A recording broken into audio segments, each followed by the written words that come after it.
नमस्कार मंडळी, स्वागत आहे आपलं एका नवीन व्हिडिओमध्ये. तर आज आपण जाणून घेणार आहोत दूध पिल्यानंतर काय फायदे होतात, काय नुकसान होतं, कधी दूध टाळलं पाहिजे आपण, कोणी दूध पिलं पाहिजे, कोणी नाही पिलं पाहिजे, दूध पिण्याचे आयुर्वेदिक काय फायदे आहेत आणि सायन्सनुसार काय फायदे आहेत हे आपण जाणून घेणार आहोत. त्यापूर्वी मी तुम्हाला एक गोष्ट सांगतो. दोन भाऊ असते, त्यांची आई काय करत असते, रोज रात्री त्यांना झोपताना दूध गरम करून देत असते. ती आता आई म्हटल्यावर दोन्ही लेकरांवर तिचं प्रेम काय असणार आहे, समान असणार आहे. मग काय केलं, आई रोज रात्री दूध गरम करून द्यायची. पण थोड्या दिवसांनी 15-20 दिवसांनी काय दिसायला लागलं, एक पोरगं चांगलं नीट शांत झोपते. आईने ते नोटीस केलं. तर रोज एक पोरगं शांत नीट झोपते आणि एका पोरात नीट झोपत नाही, नीट झोप होते, सारखी झोप तुटते, त्याच्या पोटात गॅस होते. आणि हे पोरगं आरामात झोपते आणि ह्याच्या पोटात गॅस होते, हे नीट झोपत नाही, ह्याला त्रास होतोय, म्हणजे गॅस होतोय पोटात, ॲसिडिटी पोटात जळजळ करते आणि हे शांत झोपलेलं आहे. मग आता आईला वाटायला लागलं सेम खात्यात दोघं पण दररोज सेम आहार करते, जेवण सेम असतं, त्यांचं खाणं पिणं सेम असतं. मग असं का होत असेल.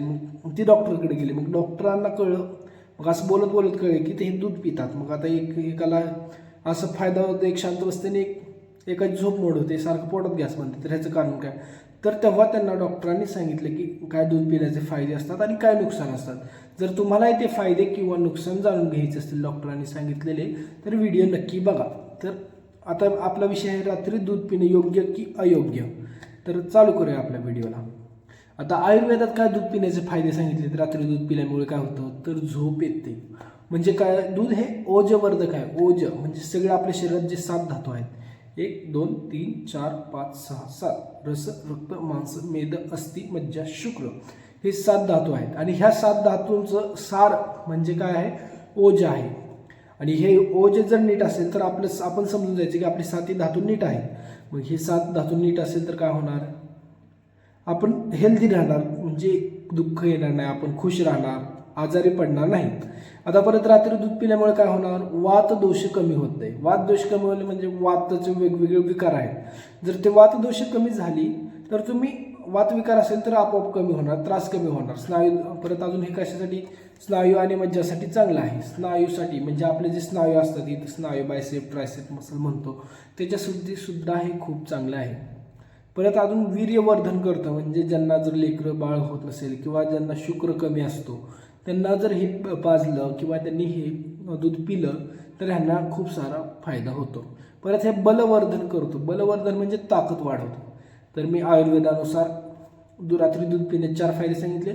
झोप सुधारते, वातदोष कमी होतो, स्नायू व मज्जांना मजबूत करतं, हे वीर्यवर्धन करतं आणि बलवर्धन करतं. आता दूध कोणी टाळलं पाहिजे, म्हणजे दूध कोणी पिलं नाही पाहिजे. तर पहिली कफ प्रकृती असणार. आता कफ प्रकृती कशी ओळखायची. कफ म्हणजे काय, ज्याला सर्दी होते, सारखं कफ आहे, सारखा खोकला वाटतोय, म्हणजे खोकला कसं, खोकलांना बेडकं बाहेर येतो, यांनी दूध पिणं टाळलं पाहिजे. किंवा अजून कोणी सांगितलं, आता मगाशी मी 2 पोरांना सांगितलं, एकाला पचत नव्हतं नीट गॅस, दूध पचत नव्हतं. दूध नाही पचल्यामुळे त्याला काय व्हायचं, पोटात गॅस व्हायचा, जडपणा यायचा पोटात, हेवीनेस व्हायचं, पोट फुगायचं त्याचं. त्याच्यामुळे ज्याला दूध पचत नाही त्यांनी पिऊ नका. परत सर्दी किंवा ताप असेल, ज्याला सर्दी आला आहे किंवा ताप आला आहे, आता रोज एक दुसरा भाऊ आहे, तो पण रोज दूध पितोय, पण त्याला जर सर्दी किंवा ताप आला असेल तर त्याने पण दूध पिणं टाळलं पाहिजे. आता सायन्सनुसार याचे फायदे काय सांगतो तुम्हाला. कसेच फायदे, रात्री दूध पिण्याचे फायदे. तर पहिल्या दुधात काय असतं, ट्रिप्टोफॅन हे हार्मोन असतं, त्याच्यामुळे काय होतं, शांत नीट गाढ झोप लागते. परत दुधात दुसरं काय असतं, कॅल्शियम असतं. आता तर आपण सर्वत्र ऐकतो, कोणीही सांगतो उठलं की सुटलं, हाडं टिसू झाली, पोटे पाय दुखते, हाडे दुखते, तर दूध प्या, दुधात कॅल्शियम असते, हे सगळ्यांना माहिती आहे आपण मंडळी. तर आपण जर कॅल्शियम पाहिजे असेल, त्याच्यामुळे हाडे मजबूत करून घ्यायचे असतील तर तुम्ही काय पिया, दूध पिया रात्री. आता दूध पिण्याचे तोटे काय आहेत का, हो तोटे आहेत. जर मी तोटे सांगतो तुम्हाला, पण तत्पूर्वी जर तुम्हाला व्हिडिओ आवडत असेल, आपल्या चॅनलवरचा कंटेंट आवडत असेल, जर तुम्ही चॅनलवरती पहिल्यांदा आला असाल तर कृपया चॅनलला लाईक सबस्क्राईब करा, व्हिडिओला लाईक करा, थंबनेलवरती दाबा. आता तुम्हाला तोटे सांगतो. पहिलं, दूध पिल्यानंतर काय, जर तुम्हाला लॅक्टोज इंटॉलरन्स असाल तर तुम्ही दूध पिऊ नका. जर पिला तर तुम्हाला त्रास होणारच. परत ॲसिड रिफ्लेक्स म्हणजे जर पोटात जळजळ करत असेल दूध पिल्यानंतर तरी पण तुम्ही दूध पिऊ नका. आता दूध पिण्याची काही योग्य वेळ आहे का, म्हणजे पद्धत आहे का, म्हणजे की दूध पिलं की झोपलंच पाहिजे का, किंवा दूध 2-3 तास आधी पिलं पाहिजे असं काय आहे का? तर आता मी सांगत आहे दूध पिण्याची योग्य वेळ किंवा पद्धत. तर पहिलं झोपण्याच्या अर्धा ते 1 तास आधी दूध पिलं पाहिजे. आता अर्धा ते 1 तास आधी म्हणजे दूध पिल्यानंतर अर्धा ते 1 तास लगेच झोपायचं नाही, अर्धा ते 1 तास झाल्यानंतर झोपा तुम्ही. परत नंतर कोमट दूध पिलं पाहिजे तुम्ही, जास्त थंड किंवा जास्त गरम पिऊ नका. कोमट दूध प्या आणि हळूहळू प्या, एकदम एका घोटात संपवायचं संपलं तसं अजिबात करू नका, हळूहळू प्या. आता दुधात काय टाकावं, जर तुम्हाला जर शरीरावरती सूज असेल किंवा दुखत असेल, काय वेदना होत असेल, सांधेदुखी होत असेल, तर तुम्ही हळद टाकून दूध पिऊ शकता. जर पचन सुधारायचं असेल, नीट अपचन होत असेल, तुम्हाला नीट पचत नसेल, तर तुम्ही काय केलं पाहिजे, त्यात विलायची टाका, विलायचीचं दूध पिऊ शकता तुम्ही. आता तुम्ही त्यात जर झोपाही नीट होत नसेल तुमची, तर त्यात जायफळ असतं ते टाका, चिमूटभर टाकायचं, जास्त टाकायचं नाही. आता जर असं तुम्हाला एवढं टाकून दूध पिऊ वाटत नसेल, तर त्यात थोडीशी साखर टाकली चालते. जर शुगर नसेल तुम्हाला तरच थोडीशी साखर टाका. आता दुधात काय मिसळू नये सांगतो तुम्हाला, तर दुधात तुम्ही मीठ टाकून दूध पिऊ नका. आंबट पदार्थ जसे की काय टाकतो तुम्ही, आंबट पदार्थ टाकून दूध पिऊ नका. मला आंबट पदार्थांची फळांची नावं आठवण आहेत सध्या, म्हणून मी तुम्हाला सांगितलं नाही मंडळी.